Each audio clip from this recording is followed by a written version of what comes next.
the European summit today in Brussels, aren't you? Tax havens, very much on the agenda, and they're all over the French papers, aren't they? Yes, they're the headlines in 3 papers this morning, actually. Le Figaro, here in France, is headlining on this. Europe attacks tax havens. Now, we know that France, the UK and Germany are pushing the EU for more action, trying to get Austria and Luxembourg to toe the line in terms of tax evasion. And the articles basically says they're going to have an uphill battle because these 2 countries are doing everything they can to postpone any decision on this. Now, inside the paper, they've got this graph that you can see where they call them tax heavens and tax hells. They outline which countries in Europe rely most heavily for their GDP on tax. You can see France and Italy at the top there. And then the countries where there are tax havens in Europe. For example, there's 9 of them, including Switzerland and Monaco, which are out of the Union, of course, and not affected by the legislation. Now, Libération is covering this as well. They've got an editorial that takes a quite moral look at this issue. It's called The Scourge. It points the finger at those wealthy people who squirreled away their millions to protect them from tax regimes. And it's interesting that they say that this financial crisis in Europe has pricked the conscience of governments and started making them take a more, perhaps a moral stance on the issue, which really is a move away from legislation, which is quite interesting.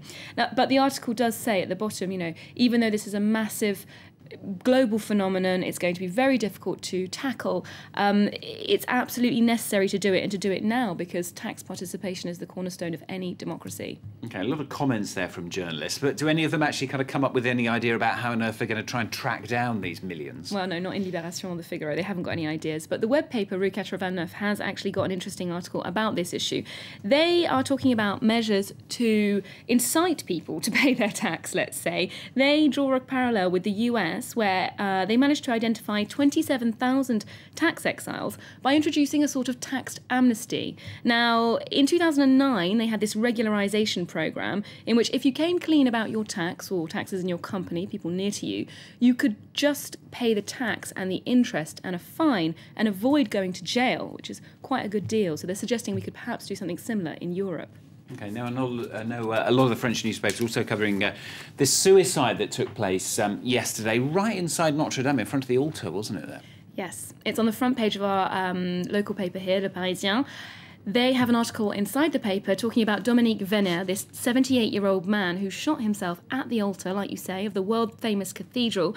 And in his suicide note, he said he's expressing his opposition to same-sex marriage.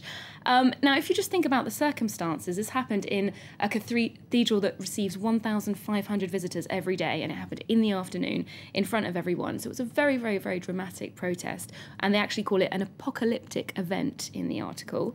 Now, they describe this man as a far-right essayist and talk about his past in fascist movements. He was a conscript in Algeria, and just hours after his death, a number of far-right supporters gathered in front of the cathedral to pay their respects to him, and they called his suicide a proud act in defence of French values. So is it being considered, well, certainly by those people, by others as well, as a political suicide? Well, yes, because they're not the only ones to give their support. Marine Le Pen, leader of the Front National, sent out a tweet, actually, yesterday after this happened, showing her respect for this man, who she said committed a final political act, which was an effort to wake up the French people. And the French, the Front National, the French far-right party, is evoked by the Huffington Post, who also talk about other FN tributes to Venner. Bruno Gollnisch actually calls him a hero, but they do point out that he shouldn't be too associated with the anti-same-sex marriage movement, which is going on right now in Paris around the debate, because people like Brigitte Bardot or Christine Boutin haven't had any reaction to this incident.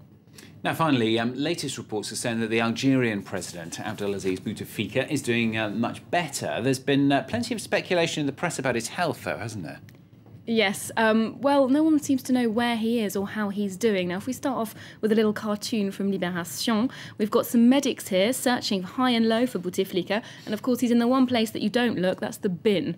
Le Figaro have interviewed some Algerians here in Paris as well, and some of them are very worried about what's going on. They say he was a great democratic leader, like our father, so they don't want him to, be in bad health. Others say they don't care, and they believe he might have been dead for a while now. OK, we shall no doubt discover over the next few hours, even days. Olivia, thanks so much. Olivia Salazar-Winspear with the French newspapers here on France 24. Stay with us.